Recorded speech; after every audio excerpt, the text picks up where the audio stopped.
এই দুনিয়ার ভোগ বিলাস কতদিন থাকবে রে বাবা? যেদিন দুটা চোখ তোমার বন্ধ হয়ে যাবে, সেই দিন তোমার দুনিয়ার সকল সম্পর্ক নষ্ট হয়ে যাবে।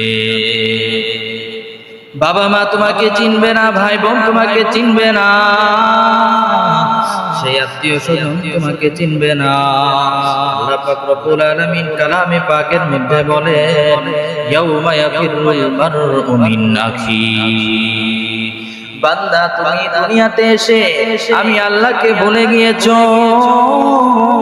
হাসরের ময়দানে তোমার অবস্থা কি হবে জানো নি?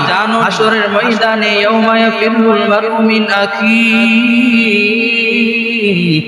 ভাই তার ভাই থেকে পলায়ন করে পালাবে, ওয়া উম্মিহি ওয়া আবি, তার মা পালাবে, বাবা পালাবে, মা বাবা থেকে সন্তান